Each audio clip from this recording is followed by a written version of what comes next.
Boa noite, está começando o Viçosa Notícias. A partir de agora, você fica bem informado sobre o que acontece em Viçosa e região. Quarta-feira, 17 de julho, confira agora os destaques da edição de hoje. Governo de Minas Gerais inicia ações de combate aos incêndios florestais. Assalto em bar na Santa Rita. Corpo Clínico Geral do Hospital São Sebastião pode entrar de greve. Essas e outras informações você confere agora no Viçosa Notícias. A gente começa o jornal de hoje falando de uma situação preocupante: o funcionamento do Hospital São Sebastião. Nessa terça-feira, houve um novo desdobramento na crise que se arrasta há alguns meses. O corpo clínico do hospital determinou a adesão de greve para o próximo sábado, dia 20, caso a situação não seja resolvida. Entenda agora o que está acontecendo. Os médicos do Hospital São Sebastião anunciaram na última terça-feira, dia 16, a possibilidade de greve e suspensão indefinida dos atendimentos não emergenciais a partir de sábado, dia 20 de julho. De acordo com a notificação encaminhada à direção administrativa e técnica do hospital, o corpo clínico exige o pagamento dos honorários médicos que estão em atraso. Mesmo com tentativas de resolução, a persistente falta de pagamento tem gerado insatisfação e dificuldades financeiras aos profissionais de saúde. Por isso, os atendimentos realizados por meio do Sistema Único de Saúde, o SUS, serão suspensos em todas as especialidades médicas, exceto nos casos de urgência e emergência. Para tentar evitar a greve, o corpo clínico concedeu um prazo de 72 horas para que a direção do hospital regularize as dívidas em atraso. Momentos de incerteza no atendimento do Hospital São Sebastião não são novidade. No final de maio desse ano, os médicos da maternidade também anunciaram greve em decorrência da falta de recursos humanos, de equipamentos essenciais e do atraso nos pagamentos. A demanda foi resolvida com um aporte extra da Prefeitura de Viçosa no valor de R$500 mil. Em abril, o hospital suspendeu o atendimento no pronto atendimento por 24 horas pela falta de médicos plantonistas. A mesma situação aconteceu em 2 finais de semana, em setembro do ano passado. Com o início do período de estiagem, o governo de Minas já se movimenta para o combate aos incêndios florestais. Confira. A Preva-Incêndio, força-tarefa responsável pelas ações de combate e prevenção aos incêndios em Minas Gerais, se reuniu na semana passada. O encontro teve a intenção de apresentar as estratégias e planejamento para o período de estiagem que começa neste mês e vai até outubro. Tudo isso para proteger principalmente as áreas florestais em unidade de conservação no estado. Rodrigo Bueno Belo, gerente de prevenção e combate aos incêndios florestais, destaca as principais ações discutidas na reunião e que entram em vigor para o combate das ocorrências. A gente reforça a contratação de brigadistas, né? O Corpo de Bombeiros mantém um nível de alerta maior. A gente trabalha com muitos brigadistas voluntários, que também são muito importantes para o governo de Minas, para que a gente possa ajudar a responder. E toda a parte aérea, né, que a gente tem. Minas tem um bom potencial e capacidade de resposta aérea e aos incêndios, né, para apoiar os combatentes em solo. Rodrigo ainda explica que as medidas adotadas podem reduzir os números, mas admite que a força-tarefa se prepara para uma temporada difícil. A gente tem indícios que a gente vai ter uma temporada bastante crítica, né, prolongada, mas a gente está tomando as medidas que a gente entende aí necessárias para reduzir o número das ocorrências, mas um fato é que a gente deve ter um cenário bastante crítico e isso deve se refletir no número e também na gravidade das ocorrências. A falta da chuva tem um papel muito importante nesse cenário. Ela e a ação humana são os 2 principais fatores que influenciam nos incêndios florestais. Em Minas Gerais, a estiagem preocupa. Segundo o SINGE, Sistema de Meteorologia e Recursos Hídricos de Minas Gerais, neste período as chuvas ficam abaixo da média climatológica, principalmente nas regiões Norte, Noroeste e Triângulo Mineiro. O meteorologista do órgão, Heriberto dos Anjos, explica que estas características do clima são esperadas nesta época do ano. Bom, a perspectiva climática desse próximo trimestre, né, nos meses de julho, agosto e setembro, é de temperaturas acima da média em todo o estado de Minas Gerais. As chuvas também vão ficar abaixo da média em função até mesmo do período seco, né? Estamos no período mais seco, né, que é o inverno aqui da região, então não são esperadas chuvas aqui para o estado, né? Além das medidas das autoridades, cada cidadão pode fazer sua parte com ações como evitar queimadas, descartar corretamente o lixo, realizar atividades agrícolas com segurança, entre outras. E em caso de incêndio, é fundamental entrar em contato com o Corpo de Bombeiros pelo telefone 193. E vale o pedido para que os proprietários de lotes e terrenos não coloquem fogo em matos. Vamos ter empatia. O Ministério das Cidades abre seleção de projetos para apoiar catadores de materiais recicláveis. Neste sábado, 13 de julho, o Ministério das Cidades abriu uma seleção de projetos publicada no Diário Oficial da União com valor total de R$ 11.200.000 para apoiar cooperativas e associações de catadores de material reciclável. As organizações da sociedade civil estão aptas a mandar propostas com o intuito de aprimorar os sistemas de coleta seletiva e resíduos recicláveis. Os recursos requisitados por cada projeto, que contemplam veículos, equipamentos e serviços, devem ser limitados a R$ 1 milhão. E olha só, na última segunda-feira, um bar na Avenida Santa Rita foi assaltado. Confira. O Bar do Cabelo foi assaltado por 2 indivíduos armados na madrugada da última segunda-feira, dia 15 de julho. O tradicional bar fica localizado no início da Avenida Santa Rita, no centro de Viçosa. De acordo com testemunhas, os criminosos entraram no bar por volta das 2 horas da manhã, rendendo uma funcionária e roubando dinheiro que estava guardado em um armário. Depois, fugiram em uma motocicleta preta, no sentido de Paula Cândido. A polícia militar foi acionada e compareceu ao local. Uma das vítimas informou que a dupla trajava roupas e capacetes pretos, mas até o momento a polícia não conseguiu localizar os autores do crime. O plenário da Assembleia aprovou em primeiro turno o projeto de lei que permite a adesão do Estado ao regime de recuperação fiscal do governo federal. Segundo o governo estadual, caso não fosse aprovado o projeto, o Estado teria de pagar uma parcela de 8 bilhões da dívida de cerca de 160 bilhões com a União. Entre os pontos principais do regime de recuperação fiscal apresentado pelo governo de Minas estão o estabelecimento de um teto de gastos, a possibilidade de privatização das estatais e o congelamento dos salários dos servidores públicos por 9 anos. Em contrapartida, o governo estadual só pagaria os juros, o serviço da dívida. Nas galerias, representantes de vários sindicatos e servidores públicos protestaram contra o regime de recuperação fiscal e acenaram positivamente para a proposta apresentada no Senado na semana passada pelo senador Rodrigo Pacheco, o PROPAG, Programa de Pleno Pagamento de Dívidas dos Estados. A consequência do projeto do senador Rodrigo Pacheco não tem o congelamento dos salários dos servidores, não tem a perda de autonomia de Minas Gerais na gerência dos serviços públicos, não tem todo aquele sacrifício do regime de recuperação fiscal. E o melhor de tudo, o que é mais significativo, ele equaciona, ele faz o Estado entrar num caminho de pagamento dessa dívida. A posição desde o início teve uma posição clara, contrária a esse regime e buscou diálogo e alternativa à construção de um novo modelo. Esta é a nossa posição, compartilhando com toda a sociedade de que é ruim para a sociedade mineira esse projeto. Mais de 160 bilhões de reais é o valor da dívida de Minas com a União. Juntos, 4 estados, São Paulo, Rio, Minas e o Rio Grande do Sul, respondem por 89% da dívida dos estados com o governo federal. Nós procuramos os deputados da situação que preferiram não se pronunciar. Em nota, o governo do estado informou que espera uma decisão do Supremo Tribunal Federal sobre o pedido de prorrogação do pagamento da dívida. Também aguarda a tramitação do projeto de autoria do presidente do Senado, Rodrigo Pacheco, que flexibiliza o pagamento das dívidas dos estados. De acordo com o governo estadual, caso não haja uma decisão favorável em tempo hábil, a votação do regime de recuperação fiscal é fundamental para que não ocorra um colapso nas contas públicas do Estado. Agora, a gente vai para um rápido intervalo. Não saia daí porque o Viçosa Notícias volta já.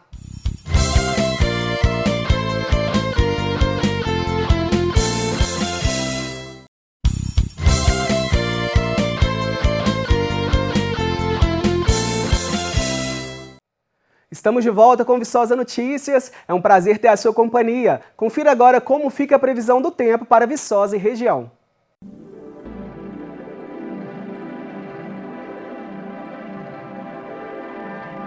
A previsão do tempo para esta quinta-feira é de tempo ensolarado e com algumas nuvens na maior parte do estado. No norte e no noroeste de Minas, terá sol e algumas nuvens, mas sem probabilidade de chuva. Em alguns pontos da Zona da Mata, a temperatura pode cair, mas sem chances de precipitação. Já nas partes sul do estado e Vale do Rio Doce, o tempo também será de sol com muitas nuvens. Em Viçosa, a previsão é de sol com muitas nuvens na parte da manhã e da tarde. À noite, o céu também deve ter muitas nuvens, não há possibilidade de chuva. As temperaturas devem variar entre a mínima de 16 e a máxima de 27 graus. Para outras cidades da região, a previsão é a mesma: sol com algumas nuvens e sem probabilidade de chuva. Em Cajuri, a mínima é de 16 e máxima de 26 graus. Já em Ervalha, a mínima vai ser de 16 e a máxima de 27 graus. Em Teixeiras, as temperaturas vão variar entre a mínima de 16 e a máxima de 27 graus. Os órgãos públicos estão em alerta contra o hackeamento feito em sites oficiais. Ataques cibernéticos têm encaminhado usuários das páginas governamentais para o jogo de azar online conhecido como Jogo do Tigrinho. Em Minas Gerais, o endereço eletrônico do Tribunal de Justiça do Estado foi um dos órgãos hackeados. Em uma busca simples no Google é possível encontrar diversos links oficiais que, ao clicar, o usuário é direcionado para o jogo de azar online Fortune Tiger, que ficou conhecido como Jogo do Tigrinho.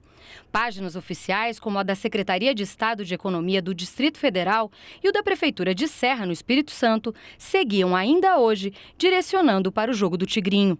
Segundo denúncia da agência de comunicação alemã Deutsche Welle, ao menos 800 links de órgãos oficiais foram corrompidos. São páginas oficiais de 18 estados, órgãos estaduais e do Executivo Federal. 11 universidades federais, além do Tribunal de Justiça de Minas Gerais, tiveram os dados digitais expostos. A expectativa é que o governo federal regulamente em breve este tipo de jogo. O objetivo seria criar travas para jogadores compulsivos. Após os ataques, o Ministério da Gestão e da Inovação em Serviços Públicos, por meio da Secretaria de Governo Digital, alertou órgãos públicos. Segundo a nota, o Ministério realiza periodicamente publicações de alertas e recomendações sobre privacidade e segurança da informação para os serviços que compõem a plataforma gov.br e que apoia as instituições públicas na solução das vulnerabilidades. Para esta especialista em direito digital, é preciso que os sites melhorem a segurança, mas é fundamental que os usuários também fiquem mais atentos. Além de ter cuidado com o site que você está entrando, fique atento aos perfis que você está seguindo nas redes sociais e aos links que você clica. É muito importante que a gente tenha consciência do que a gente está consumindo na internet, até para a gente não ter um grande prejuízo lá na frente. Fica aí o alerta para você quando for acessar qualquer conteúdo na internet. Certifique-se de que está acessando o site oficial. E olha só uma notícia boa, um professor da UFV está entre os semifinalistas do Prêmio Jabuti Acadêmico. Criado há 66 anos, o Prêmio Jabuti se tornou a mais relevante premiação literária do Brasil. Este ano, com o apoio da Sociedade Brasileira para o Progresso da Ciência, SBPC, e da Academia Brasileira de Ciências, ABC, terá pela primeira vez sua modalidade acadêmica. Realizado pela Câmara Brasileira do Livro, o Jabuti Acadêmico se destina a produções acadêmicas com foco em obras científicas, técnicas e profissionais, publicadas em língua portuguesa no Brasil. Este ano, um livro publicado pelo professor e doutor André Fernando de Oliveira, do Departamento de Química da UFV, foi selecionado entre os semifinalistas. A obra intitulada Química de Soluções está concorrendo no eixo Ciência e Cultura, categoria Química e Materiais. A cerimônia de premiação ocorre no dia 6 de agosto no Teatro Sérgio Cardoso, em São Paulo. Guido Maroni para Universitária Notícias. Roberto Simões, ex-presidente da FAENG, ministrará a palestra de abertura da 94ª Semana do Fazendeiro. O palestrante que ministrará a abertura da Semana do Fazendeiro deste ano é o ex-aluno da UFV e ex-presidente da Federação de Agricultura do Estado de Minas Gerais, Roberto Simões. O convite foi formalizado nesta segunda-feira. Ele disse estar muito feliz e orgulhoso com o convite, que aceitou prontamente. A palestra acontecerá no dia 16 de setembro, às 18 horas, no auditório do Departamento de Engenharia Florestal, e estará aberta para todos. A Semana do Fazendeiro é um evento lindo promovido pela Pró-Reitoria de Extensão e Cultura da UFV. Lembrando que ela está prevista para acontecer entre os dias 14 a 20 de setembro. A gente vai te informando sobre tudo o que acontece aqui na TV Viçosa.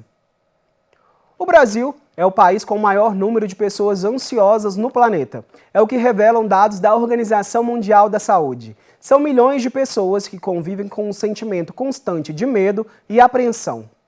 Falar que sofre de ansiedade pode ser difícil. Nossos personagens não querem se identificar, mas querem compartilhar as experiências para ajudar tantas outras pessoas que vivenciam o mesmo sofrimento. Essa mulher procurou tratamento há 2 anos, depois de muito tempo sentindo crises de ansiedade. As pessoas não entendem, que às vezes não entendem o que você está passando. Elas não sabem, não entendem, né? Então você tem que procurar um tratamento para você saber conviver com outras pessoas, né? Lidar com outras situações, né? Do dia a dia, do seu cotidiano, né? Então você tem mesmo que procurar, sim, um tratamento. Já esta outra pensava estar curada de longos anos de depressão. Após uma década estável, sem uso de medicamentos, agora está passando por um momento difícil e as crises de ansiedade voltaram. Por mais que a gente esteja bem e acredita que já esteja curado, é um processo químico e ele pode voltar. Né? Ele tem gatilhos, ele pode ser desencadeado por gatilhos. Então eu acredito também que o acompanhamento psicológico, que um acompanhamento psiquiátrico, mesmo que sem medicação, é muito importante. De acordo com dados da OMS, 1 em cada 8 pessoas em todo o mundo sofre com algum transtorno mental.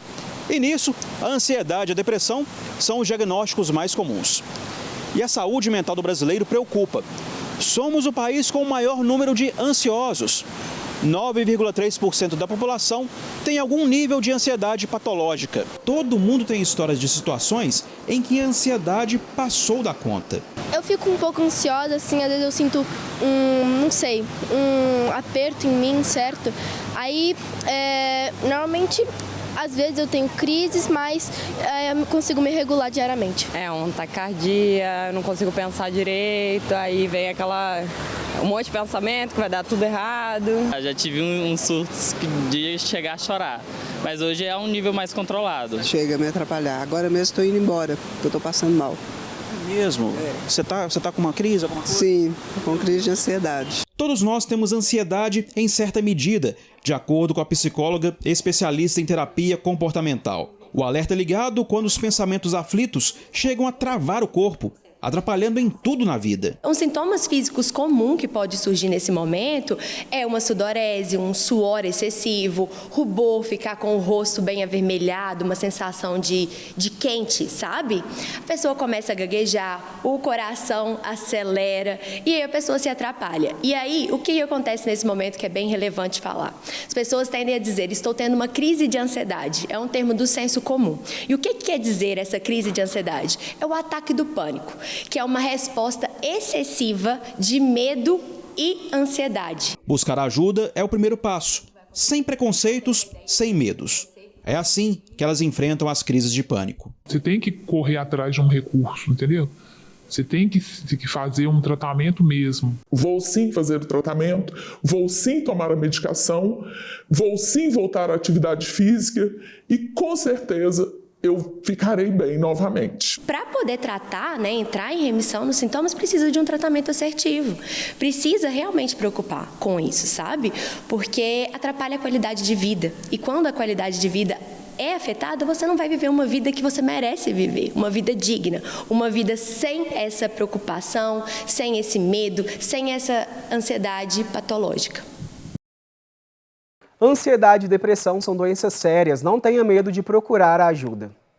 E o Viçosa Notícias está chegando ao fim. Caso você queira rever alguma matéria, basta acessar o jornal na íntegra no nosso canal do YouTube. Se você quiser sugerir alguma pauta, basta enviar para o nosso Instagram, @TVVicosa. A gente se encontra na próxima sexta-feira. Uma boa noite para você e para sua família.